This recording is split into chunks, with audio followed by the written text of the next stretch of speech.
pessoal do sexto ano, boa tarde, tudo bem com vocês? Nós vamos iniciar o nosso novo conteúdo, que tem como tema, né, como início, as vozes afro e das aldeias.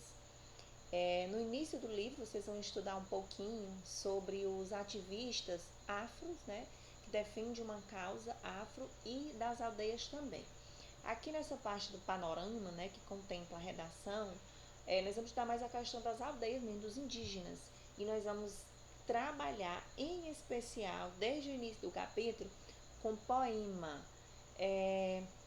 Nesse primeiro momento, vou só colocar algumas características de poemas para vocês relembrar, na verdade, porque eu acredito que vocês lembram, né? Vocês estão lembrados o que é um poema, como é que discorre as características. Se não, nós vamos relembrar já já. Vocês podem observar, né, que eu coloquei aqui as imagens, né, de dois índios representando justamente essa voz das aldeias, né, quando eles pedem socorro porque estão destruindo as florestas, quando eles pedem socorro porque vai acabar com as nascentes, vai acabar com toda essa riqueza da natureza que é o que eles realmente prezam, né, que eles gostam, e pode até destruir o próprio povo, porque se eles não tiverem lá onde morar, onde sobreviver, vai gerar e vai trazer outras coisas além de ter problema em diminuir um pouco esse povo, doenças e tudo mais,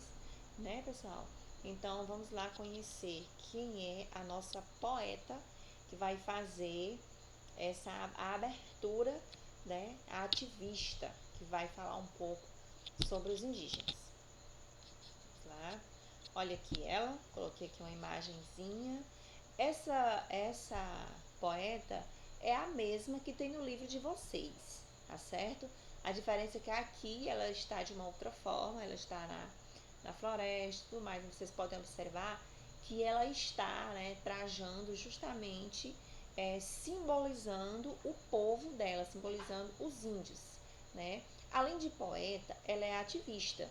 Vocês sabem o que é uma ativista? Vocês sabem o que é uma pessoa que é um ativista? É isso aí, ativista então é uma pessoa que luta em prol de uma causa, né? Defende uma causa, um bem que relaciona a uma população, ou no caso dela, ela é ativista relacionado à aldeia indígena, que é o povo dela também, né? O Cambeba. Então ela é a Márcia, né? Márcia Waina Cambeba. Ela é poeta e ativista. Ela que vai escrever o nosso poema, que vai introduzir, né, o ativismo relacionado aos indígenas. Observe que no início do capítulo vocês vão conhecer outros poemas, né, que será discorrido pela professora de gramática, outros poemas, e vai ser relacionado a outras causas, né? Mas também vocês vão conhecer outros ativistas e tudo mais. Nessa parte aqui de panorama é a poeta ativista relacionada às causas indígenas, tá bom? E aí tem um ponto bem interessante que ela coloca, e tem até um questionamento no livro de vocês, que ela diz o seguinte: é preciso primeiro começar tratando-os como de fato são, diferentes étnicos, cultural e socialmente, respeitando a diversidade de cultura. E tem um questionamento no livro de vocês, que é para vocês responderem, refletir sobre essa frase que a Márcia coloca, né? Que essa poeta coloca. Será o que ela realmente ela quer que o povo reflita, quer que o povo pense a respeito dessa frase? Será se quer que respeite o ambiente em que eles vivem, né, para não destruir, para preservar, para ajudar a manter a cultura, a história de um povo? Será que é isso que ela preza ou não? O que vocês acham? Vocês vão ler a frase, vão refletir sobre o que ela realmente, né, está trazendo aí como mensagem. O outro ponto, a cultura indígena é bastante diversa e repleta de história. Por isso é importante conhecer e aprender mais sobre essas culturas, né? Ela faz praticamente um chamamento, um apelo, né?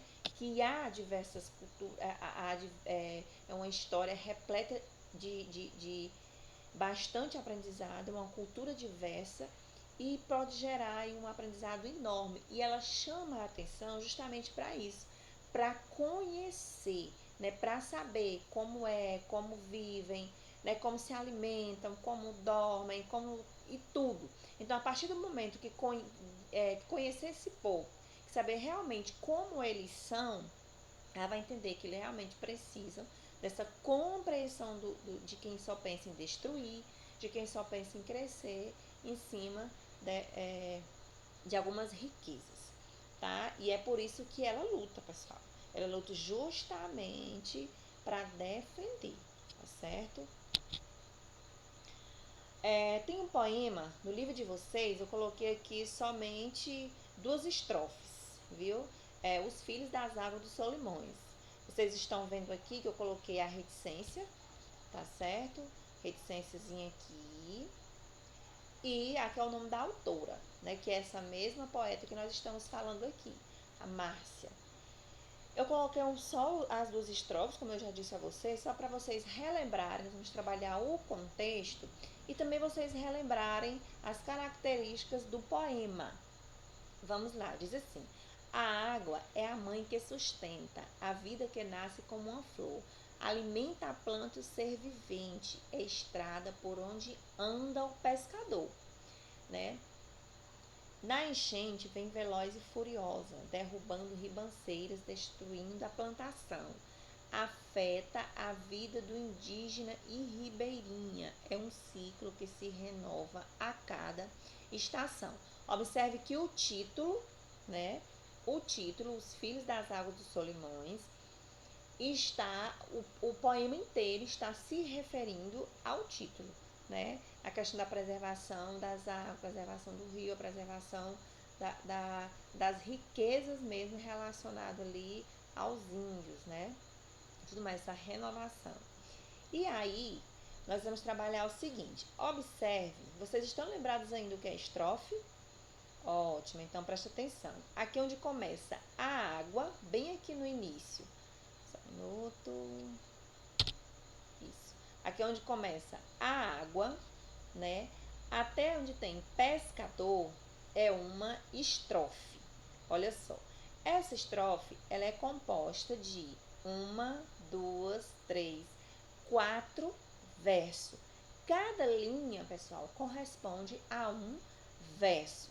Então, é chamado de versos cada linha do poema. Então, aqui nós temos 2 estrofes, cada estrofe com 4 versos. As características de poema é feito em estrofes e versos. E, além do mais, nós temos as rimas. Aqui, por exemplo, que sustenta a vida que nasce como uma flor, alimenta a planta e o vivente, é a estrada por onde brota o pescador. O que rimou aqui com o quê? Flor com pescador. Ao final, or. Tá vendo aí? Os dois têm as mesmas letrinhas aqui no final. Então, é característica do poema, tá certo? Relembraram o que é o poema? Aqui são as características básicas. Vocês vão precisar entender o que é estrofes e versos para vocês poderem responder a atividade, viu? Então, só lembrando aqui, estrofe. Essa primeira aí, que tem essas 4 linhas, aí tem um espaço e mais 4. No livro de vocês, tem o poema completo, tá bom? A atividade que vocês vão fazer é da página 47 até a página 49. A atividade, ela não é grande, tá certo?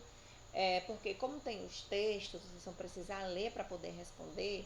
Aí fica 47, 48 e 49, com 3 páginas, mas tem o poema. E também é um poema que ele não é difícil para vocês interpretarem, tá certo? Então, até a nossa próxima aula, espero que vocês tenham entendido. Até breve.